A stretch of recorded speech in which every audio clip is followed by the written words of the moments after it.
Está con nosotros Conrado Rodríguez, diputado reelecto por el Partido Colorado, la lista 10 de la que lidera Pedro Bordaberry. Lo habíamos comentado ya, obtuvo 13 bancas de las 17 bancas del Partido Colorado. Ganador. Ganó en la Cámara de Representantes. Ganador. No así en la Cámara de Senadores. Y además, Conrado Rodríguez fue nuestro primer entrevistado vía telefónica el año pasado, no, el anterior, 2022.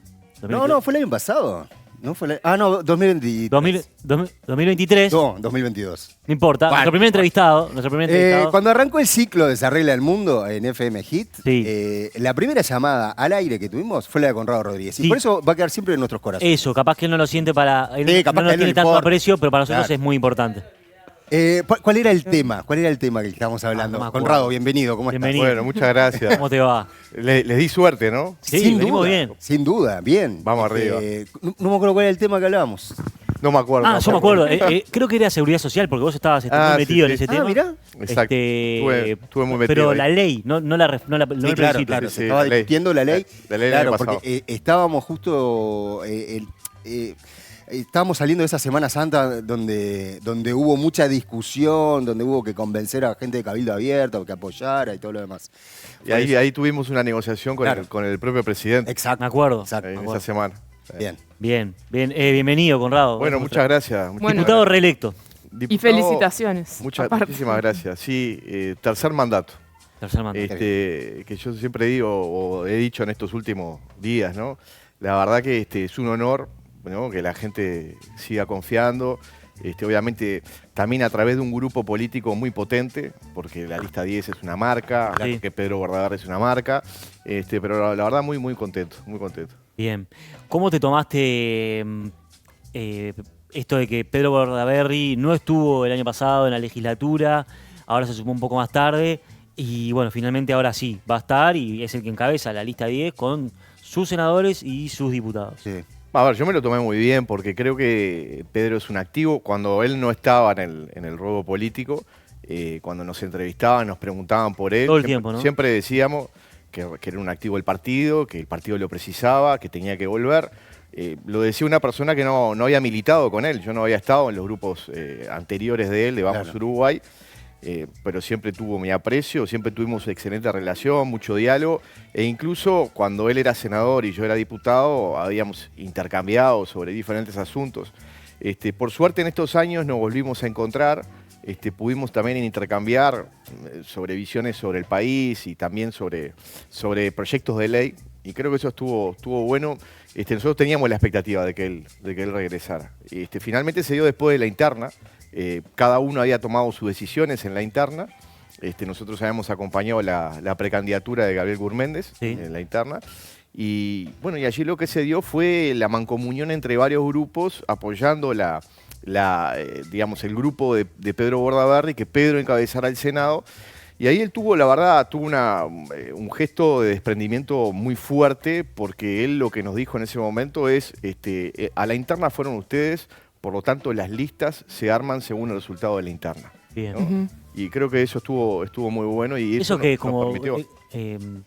queda mal en esta era decirlo, pero es como un pacto de caballero, ¿no? Como es la manera de decir, bueno, A ver, hay que respetar los procesos y las votaciones. Él obviamente había entendido de que no había participado del proceso anterior Sí. y que varios de nosotros sí lo habíamos hecho, y eso lo respetó totalmente, ¿no? Ujú. A ver, estaba en todo su derecho, porque era su grupo, su número de lista, de decir, bueno, acá en esta lista voy a poner a este, y no fue así, ¿no? Sí, Conrado, una cosa, porque justamente Andrés Ojeda fue el candidato de ustedes, pero sin embargo las agrupaciones que siguieron a Andrés, a Ojeda, no tuvieron eso. O sea, 13 de las 17 bancas respondieron a Pedro. Entonces te quería preguntar a qué atribuís eso. O sea, ¿es Bordaberry el líder nato o el líder del partido más allá del candidato? Tú sabes que nosotros, cuando te hacen esa pregunta, yo siempre contesto lo mismo porque realmente es lo que siento, ¿no? Ujú. El Partido Colorado históricamente no es que ha tenido un líder, ha tenido siempre líderes sectoriales, Sí. ¿no? El propio Valle Ordóñez decía que él no era jefe del partido, sino que era un interpretador de sus tendencias, ¿no? De esa manera lo decía. Entonces, por eso nosotros, por ejemplo, en nuestro comité ejecutivo no tenemos la figura del presidente. Existe el presidente de turno, pero es el secretario general. Sí. Eso quedó como de la época del colegiado, ¿no? Y sí, digamos, tiene una impronta muy colegialista, donde las decisiones se toman de manera bastante horizontal, muy horizontal, y eso creo que está bueno. Entonces, para contestarte, yo creo que cada sector refleja un liderazgo distinto.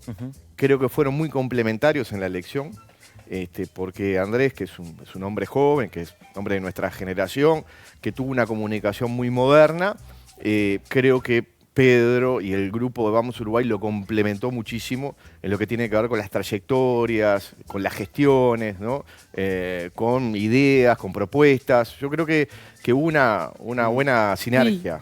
Sí, digo, lo que quería complementar, perdón, Rob, es quizás no haya liderazgos formales, pero liderazgos de hecho, ¿no? Porque tiene que haber un interlocutor ahora, que estamos en esta etapa de la coalición que se está mostrando junta, obviamente, ¿no? O sea, hay socios de la coalición que van rumbo al balotaje.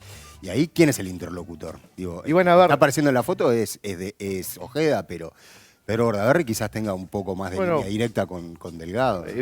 Obviamente que si la coalición ganara el próximo 24 de noviembre, que eso para eso estamos trabajando, obviamente van a haber por lo pronto dos articuladores, dos grandes articuladores e interlocutores del partido, que van a ser Andrés Ojeda y Pedro Bordaberry, obviamente por la composición del Parlamento. Claro. Como ustedes acaban de decir, en Cámara de Diputados, la lista 10 saca 13 diputados de los 17, ¿no? Sí.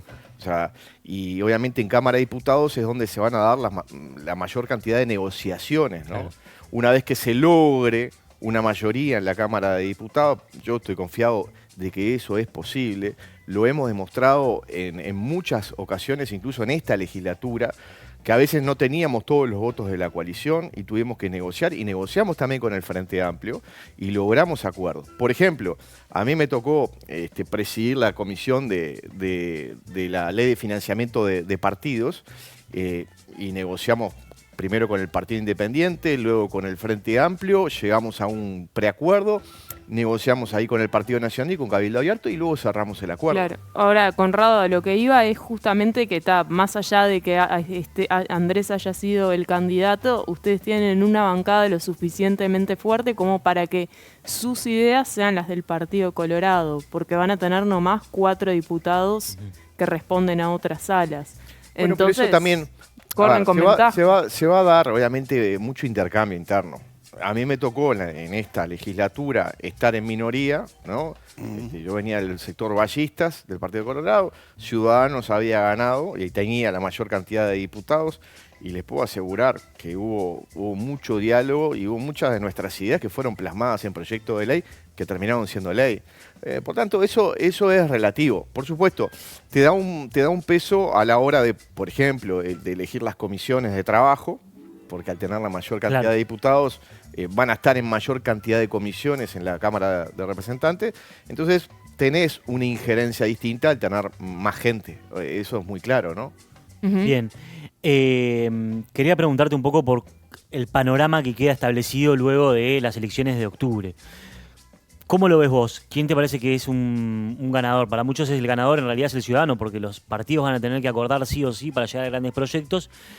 Pero es algo, por lo menos, nunca antes visto en la historia reciente del Uruguay, desde la llegada de la democracia hasta ahora, de que cualquiera de los partidos que gane, cualquiera de las dos grandes bloques que gane el próximo 24 de noviembre, no va a tener las mayorías absolutas en las cámaras. ¿Cómo lo ves vos? Mirá, a ver, uno tiene que fijarse según las expectativas que tenía cada uno, ¿no? Por lo pronto, la expectativa personal era que el Partido Colorado creciera, ¿no? Con respecto a la anterior elección y con respecto a la del 2014.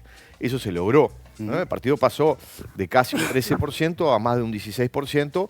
Es una buena votación. Entonces, ese es el primer análisis que uno tiene que realizar. Después, uno hace los análisis internos que corresponden, pero después a nivel macro, uno lo que ve es que la coalición gana con un 48%, el Frente Amplio con un 43% y algo, la diferencia terminó siendo de 90.000 votos, eso le da un hándicap a la coalición para poder enfrentar la elección de noviembre, y creo que en eso podemos medirlo desde el punto de vista de que hubo un bloque que está más cerca que el otro de poder obtener la presidencia. Ese es el análisis que yo hago por lo pronto. Después, a nivel de lo que son las mayorías parlamentarias, se dice, por ejemplo, el Frente Amplio tiene mayoría en el Senado. Es cierto, tiene 16 senadores sobre los 30 o 31 cuando se elige el vicepresidente. Pero no es menos cierto que si no tiene mayoría en diputados, no puede aprobar leyes. O sea, ¿de qué le basta a un partido tener una mayoría en una Cámara y no tener en la otra? En definitiva, no puede aprobar las leyes. Por lo tanto, tiene que articular y tiene que negociar. También se dice, no, pero en el Senado se votan cosas importantes. Yo se lo he escuchado a Mariana Pomies, a diferentes, a Chaschetti, etcétera, etcétera. Pero es cierto, se votan cosas importantes como las veñas. Pero ¿quién es el más interesado en cambiar la composición actual de los directorios de los entes autónomos y servicios descentralizados? ¿Es la coalición que actualmente tiene mayoría en esos entes y que si no se votan nuevas veñas, siguen esos componentes? ¿O es el Frente Amplio que quiere cambiar esos directores? No, a mi juicio, el que debería de estar más preocupado para ver cómo articula y cómo negocia es el propio Frente Amplio. Porque si no, los directores de los entes siguen los mismos. Sí. Entonces, ahí no es un problema para la coalición. Se lo ha querido pintar como que es un problema para la coalición y no lo es. Como que te voy a bloquear todo. Y Conrado, ¿te parece que esto a la gente le importa el domingo 24? ¿O va a votar al que le caiga mejor, la cara más linda, el que lo caliente el día de las urnas? Porque, digo, algunos argumentos son si va a haber discusión, si no va a haber discusión, si hay que negociar, si no hay que negociar. Pero al final votás a una persona, a una fórmula en realidad. Sí, a ver, la gente vota por una multiplicidad de factores, ¿no? Claro. Digo, pero creo que esto está bueno decirlo, porque, claro, si se quiere hacer ver como que la coalición no tiene posibilidades de gobernar, esas mismas no posibilidades de gobernar sin mayoría las tiene el Frente Amplio hoy por hoy. Y entonces, por eso vuelvo a decir, la importancia de la negociación. Hace un ratito vos, Bernardo, hablabas de lo que había pasado con anterioridad después de la restauración democrática. Sí. Y en realidad, ya en el año 85, el Partido Colorado no tenía mayoría. Había ganado con un 41% de los votos, un porcentaje muy importante, pero no tenía mayoría. Tenía que negociar. Es cierto, Wilson Ferreira había inaugurado esa política de gobernabilidad, lo que él le había llamado gobernabilidad. Sí.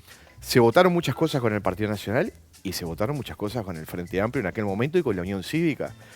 Luego vino el gobierno de la calle Herrera y pasó otro tanto, momentos en los cuales el Partido Colorado no votó determinadas leyes y sí el Frente Amplio, y así sucesivamente. Yo diría que la segunda presidencia de Sanguinetti a lo mejor fue algo parecido a lo que pudimos vivir en estos últimos 5 años de una coalición más estable. Pero por eso la importancia del Parlamento, donde se van a negociar todos este tipo de cosas, ¿no? Bien, Conrado, siguiendo con el tema balotaje, ¿qué tan firmes crees que están esos 90.000 votos? Yo creo que están muy firmes y te digo por qué. Una cosa era la coalición hace 5 años. Sí. Hace 5 años ese concepto de coalición entre 5 partidos políticos, que era así realmente algo inédito, era como algo difícil de visualizar, ¿no? Por eso el Frente Amplio decía, para esta coalición no va a durar ni un año. En la primera de cambio, la ley de presupuesto nacional no la van a aprobar. Sí. Aprobamos primero la LUC, ¿no? Luego la salimos a defender en conjunto con el referéndum. Después aprobamos la ley de presupuesto, aprobamos todas las rendiciones de cuentas, aprobamos la reforma a la seguridad social, aprobamos la ley de financiamiento de partidos, la ley de medios, la nueva ley de medios, la tenencia compartida, etcétera, etcétera. O sea, nos habían vaticinado de que no podíamos lograr mantener unida la coalición y lo logramos. Entonces, yo creo que es distinto porque ahora ya la gente sabe cómo funcionó el gobierno de la coalición y quién votó en una primera instancia, el 27 de octubre, a favor de un partido político integrante de la coalición, ya sabía... Ya votó la coalición. Ya votó la coalición, porque ya sabía que en el balotaje iba a tener que votar a uno de los que pasara de la coalición, digamos. Bien. Y Conrado, ¿cómo va la negociación del acuerdo programático de la coalición? Cito a Bordaberry justamente que decía, no como imposición, pero que iban a pedir el tema de la seguridad. No necesariamente el ministerio, pero sí tener incidencia. El Ministerio del Interior de alguna manera lo pidió, ¿no? Sí. Bueno, ahí a ver, hay también un reconocimiento de que si bien se lograron cosas importantes en estos 5 años, que todavía hay pendientes, ¿no? Se mejoró en el tema seguridad, digo, así lo visualizan los números de los distintos delitos, pero sigue existiendo, por ejemplo, una cantidad de homicidios muy alta. Y obviamente que todo lo que tiene que ver con el narcotráfico, que lleva a determinada violencia, determinado número de homicidios que son muy preocupantes, esto hace también reflexionar de que avanzamos mucho, pero queda muchísimo más por avanzar. Y el Partido Colorado, que tiene buenos exponentes en materia de seguridad, que tiene ideas que a lo mejor complementan a lo que se viene haciendo, pero en algunos casos pueden ser algo distintas, ofrecemos nuestros cuadros para un eventual gobierno de la coalición, para poder integrar en materia de seguridad. Cuando algún correligionario criticó al propio Pedro Bordaberry por decir que queríamos la volada en materia de seguridad, yo después se lo dije, es un amigo, le digo, mirá, escúchame. No, sí con nombre y apellido, sabemos si alguien pide, yo no lo sé quién es. Si alguien pide el tema seguridad, si alguien pide el tema, digo, es un patriota. Porque en este sí, pero país... no es también perdón que vuelvo a preguntar, pero no es también un boomerang, un fierro caliente, porque llega a fallar y el Partido Nacional se lava las manos y dice, no, la gestión es Colorado. Pero por eso voy en el sentido de tus palabras. En realidad, por eso, el que pide el Ministerio del Interior, el que pide encarar las políticas de seguridad es un patriota, porque digo, es un ministerio muy difícil, muy complejo, muy complicado. Bueno. Algo parecido le había dicho Mujica a Larrañaga en su momento. La tumba de los cracks. Sí, quería preguntarte, Conrado, hoy se conoció la noticia de que finalmente no, pero que Zaida González, precandidata del Partido Colorado a la presidencia, va a respaldar políticamente a Yamandu Orsi. Es verdad que tuvo escasos votos, podría decirse, 2.600. ¿Cómo lo tomaron los colorados? Te agrego, 170 votos en la interna. Y 170 en la interna. Y no llegó a ningún convencional, ¿no? Son 500 convencionales los electos en la interna, no tuvo ningún convencional. Bueno, ahí se van esos 170 votos en las internas de junio y en octubre le encabezó una lista al Senado y logró unos 2.700. Está bien. A ver, este tipo de cosas a uno personalmente no les gusta. Digo, a mí no me gusta. Digo, ¿por qué? Primero, si uno tiene una visión distinta, lo primero que tiene que hacer es decirlo donde lo tiene que decir, que es en la interna del partido. Yo, por ejemplo, he tenido una visión negativa con respecto al Ministerio de Justicia y lo he dicho primero en mi partido. Lo hice hace meses atrás, cuando vinieron con la propuesta, lo dejé asentado, en actas, como se dice, y lo volví a decir en el día de ayer. Entonces, primero, cuando uno integra una colectividad política, lo primero que tiene que hacer es encarar a sus compañeros y decir, yo no estoy de acuerdo con esto. Segundo, si fuera un tema estrictamente de convicciones, ¿a usted no les parece que al día siguiente de la elección del 27 de octubre habría salido a decir, yo no acompaño a Delgado, voy a acompañar a Orsi? ¿Por qué esperar más de una semana para decir eso? Entonces, simplemente dejo esas reflexiones. Bien. Para que, a buen entendedor, está perfecto. Pocas palabras. Y en este trajín de la campaña que estamos viviendo parece que estuviésemos en el patio de la escuela, te cambio una figurita y te doy la brillante, pero mirá que me estás dando la opaca. Y al final, digo, las noticias es, se fue un candidato, se fue otro. Es como una danza de nombres permanente. Es que bueno, ahora, pero se intenta hacer eso para llevar agua para cada molino. Para pescar fuera de la pecera, ¿no? Dice, mirá, el que conseguí acá fuera de mi pecera. Pero yo creo que lo más importante que cada uno tiene que visualizar es, cuando uno fue gobierno, las cosas que se comprometió con la ciudadanía y cuáles cumplió y cuáles no cumplió, ¿no? De cada lado, ¿no? Que uno ha revisado el compromiso por el país que se firmó hace 5 años, el grado de cumplimiento ha sido impresionante. O sea, más de un 90% se ha cumplido ese compromiso, que era el contrato que nosotros le habíamos ofrecido a la ciudadanía hace 5 años. Entonces, sí, hay materias pendientes, hablábamos del tema seguridad, hablamos también del tema inserción internacional, donde hubo una prédica muy importante del presidente de la calle Pou a favor de la libertad de comercio, la inserción internacional, pero lamentablemente no pudimos concretar algunos acuerdos que hubieran sido bien importantes, ¿no? Estamos en camino de uno, que es el acuerdo de Transpacífico, sí, pero han quedado en el camino el acuerdo con China, el acuerdo con Turquía, etcétera, ¿no? Entonces, tenemos que mejorar la inserción internacional. Y ahora, perdón que te interrumpa, pero justamente la calle había tenido el gesto, si se quiere, de darle la Cancillería, que es una de las principales carteras, a Talvi. ¿Y cómo interpretan eso o cómo piensan que pudo haber hecho mella en las relaciones internacionales? No, el episodio concreto de la renuncia de Talvi, no, yo creo que no tuvo que ver con... No tuvo incidencia. Yo creo que desde mi visión y también como parlamentario del Parlamento del Mercosur, creo que Uruguay tendría que haber hecho mucho más énfasis en el acuerdo con la Unión Europea. Si bien nosotros dependemos también de la votación de la Unión Europea, hay países que no quieren el acuerdo, como Francia, que es el que ha hecho punta en ese tema. Existía una posibilidad. Yo tuve la oportunidad de reunirme con representantes europeos, incluso con negociadores del acuerdo, con el principal negociador, que es un alemán, un técnico alemán. Él lo que nos decía es, nosotros lo que podemos hacer es un split. ¿Qué es el split? Es separar del acuerdo que se firmó, producto a producto, separar partes del acuerdo, ¿verdad? Dejar solamente lo comercial, sacar la cooperación, sacar el tema de inversiones, y de esa manera podemos lograr que salga adelante. ¿Por qué? Porque no necesitamos la unanimidad de los miembros de la Unión Europea.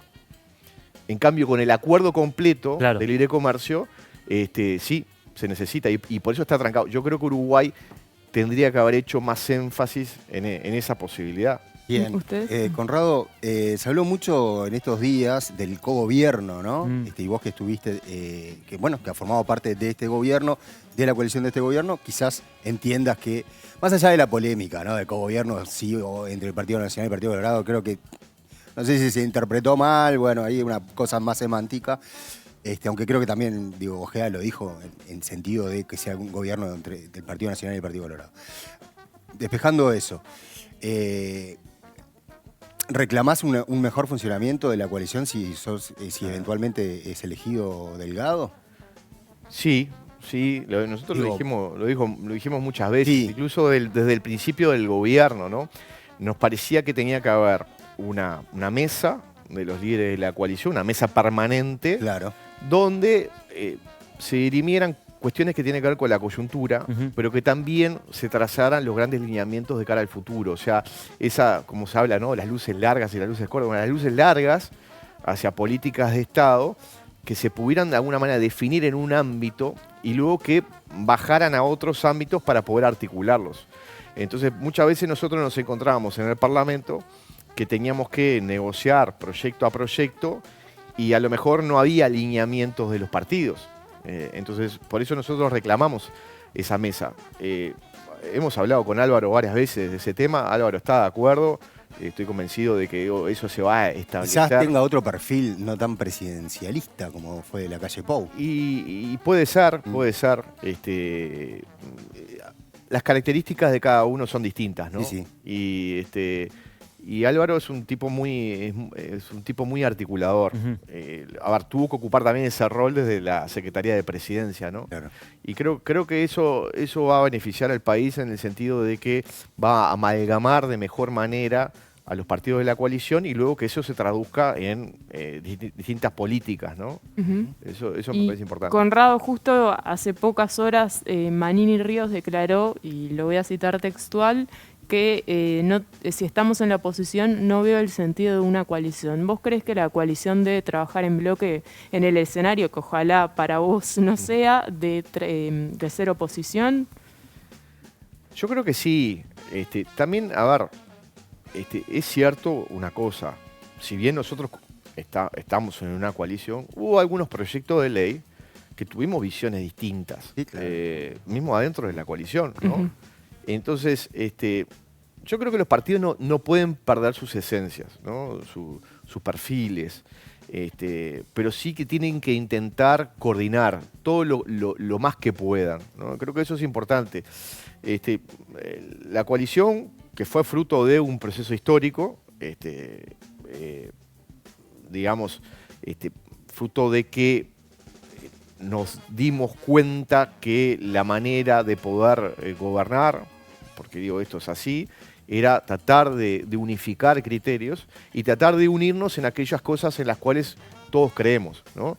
Entonces, en este ejercicio que se va a seguir aceitando e incrementando, no tenemos que perder nuestras particularidades. Y creo que eso hace también a la riqueza de todo el conjunto, ¿no? Que cada uno también pueda representar diferentes estratos o colectivos de la sociedad, creo que también es importante. Claro, pero si yo fuera frente amplista, si fuera ahí abanderada, te diría, esto es una unión solo para ganarle al Frente Amplio, no tienen una identidad como coalición. Bueno, a ver, uno tiene que también mirar cómo se conformó el Frente Amplio. El Frente Amplio se conforma con partidos distintos, partidos enfrentados, históricamente, Partido Socialista con el Partido Comunista, por ejemplo, pero después el mismo MLN, que luego se termina convirtiendo en MPP, etcétera, enfrentado también con los comunistas, ¿no? El propio Líber Seregni, que habló en contra de la incorporación del MLN al Frente Amplio, o sea, y luego vivieron un proceso histórico en el cual intentaron mantener cierta unidad sobre determinados postulados, pero eso no quita que no tengan diferencias, porque las tienen, ¿no? Y eso también uno lo percibe cuando discute en la Cámara. Entonces, esto no es distinto, de alguna manera, al proceso que está viviendo la coalición. Entonces, por lo tanto, son dos bloques que tienen características distintas, pero que han tenido un proceso que puede ser parecido. Y en eso creo que no hay dramatismos. Conrado, ¿cómo viene la campaña? ¿Dónde te vamos a ver? Digo, ¿están haciendo actos conjuntos? Van a haber por lo menos 3 actos conjuntos grandes, ¿no? Canelones. Canelones, sí, Salto y Montevideo, Salto eso y es lo que Montevideo, se habla. Son los 3 que tienen coalición republicana para las departamentales. Exacto. ¿Y después? Mirá, ayer que se firmó el nuevo compromiso para el país, un gobierno para todos, ahora se llama ese compromiso. Después de esa instancia nos reunimos todos los diputados de Montevideo, los diputados, los electos y los actuales. En mi caso tengo la doble condición, por suerte. Doble chapa. Pues no tengo doble voto. Y nos reunimos todos con Álvaro Delgado y con Valeria Ripoll. Tuvimos una linda reunión de organización. O sea, nosotros vamos a organizarnos en Montevideo de manera tal de intentar estar en la mayoría, la inmensa mayoría de los barrios de Montevideo. Vamos a hacer actividades. Ya hicimos este domingo una movilización en 8 puntos de Montevideo, donde hubo una congregación ahí de gente de todos los partidos de la coalición. Vamos a seguir con eso y con otras estrategias que vamos a ir trazando. Después también voy a acompañar, por supuesto, a compañeros del interior. Estuvimos en Atlántida el domingo. Seguramente vamos a ir a algún acto de algunos compañeros del interior. Así que bueno, vamos a estar por todos lados. Bien. ¿No? Perfecto. Yo te quería, de mi parte, hacer una última que refiere justamente en esta semana que pasó, semana y media, se han hecho muchos análisis sobre cómo los partidos cambiaron su votación y uno de los análisis, que no sé si en el comando del Partido Colorado también lo observan, es que la llegada de Bordaberry le comió bastantes votos a Cabildo Abierto. ¿Ustedes hacen ese análisis también o de dónde vienen esos votos? A ver, no hicimos el análisis fino de dónde pudieron venir los votos, pero yo me iría más para atrás. ¿Quién comió a quién? Porque en definitiva Cabildo también se había nutrido de componentes del Partido Colorado, también del Partido Nacional, pero muchos componentes del Partido Colorado, y en todo caso esa gente se sentía de alguna manera más vinculada al Partido Colorado o más vinculada a Cabildo Abierto. Entonces, posiblemente, si volvió gente de ese lado, seguramente se sentía más identificada con el Partido Colorado históricamente, y por eso votó, ¿no? Yo creo que la vuelta de Pedro le dio le dio un nuevo impulso al partido y eso estuvo muy bueno. Eso se notó en la calle cuando la gente pedía la lista de Pedro. Y también le dio la profundidad, porque a ver, todos podemos tener diferencias con todos, ¿no? Pero hay algo que es incuestionable. Y esto era lo que yo decía cuando me preguntaban por Pedro o cuando no estaba en la política, ¿no? Algo incuestionable. Pedro fue un excelente senador de la República. Esto lo decían los propios y los ajenos, ¿no? Es un hombre que continuamente está haciendo propuestas, continuamente está articulando, y eso es muy importante en la política. Entonces creo que la vuelta de él le hace bien al Partido Colorado. Y ese es el... Bien, muy bien. Conrado Rodríguez, diputado reelecto, tercera vez, por el Partido Colorado. Y líder de la bancada. Y bueno, el líder también de la bancada. Y amigo de la casa, porque fue nuestra primer... Esa es la principal cocarda. Esa tenés que tenerla cuando sumas. En la descripción de Twitter es lo que tendría que poner. Me encantó. Lo tendrías que hacer. Gracias por estos minutos. Muchas gracias. Gracias. Hasta un la gusto. próxima.